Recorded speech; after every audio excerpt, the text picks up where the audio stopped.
But right now we want to know what we can expect this year on Lake Erie. Let's bring in meteorologist John Birchfield for the algal bloom outlook. John? Well, Dan and Melissa, despite the recent heavy rainfall that has inundated our area in the last week, the outlook for the summer into early fall of 2024 remains largely unchanged. So experts are expecting a moderate to larger than moderate algal bloom, and this red bar indicates this year's harmful algal bloom outbreak, and it's comparable to the last few years, not nearly as high as you'll see those high points 2019 and 2017, and numerically that is represented by a severity index that is likely to be in the ballpark of 4.5 to 7.5. If you think of a 10 being a really bad year and a 1 being a relatively minuscule year, we are likely to fall somewhere in between. Now, the western basin is really starting to warm up. The latest buoy observations showing lake temperatures that have been floating around near 70 degrees, and that increase in temperatures speeds up the growth of harmful algae on Lake Erie. Now, weekly rainfall, boy, Toledo Express Airport got soaked this week, 1.6 inches,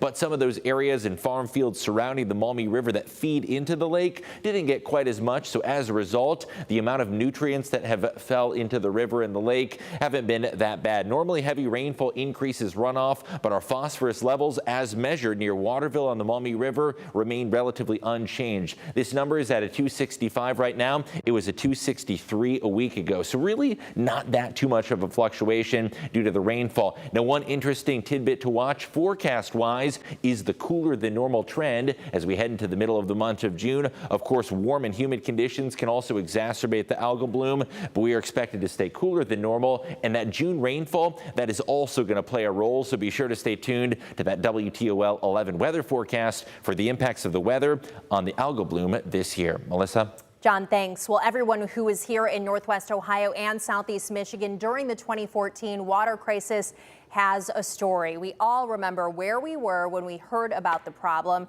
I remember being here with Jerry Anderson for 15 hours, a record on the air.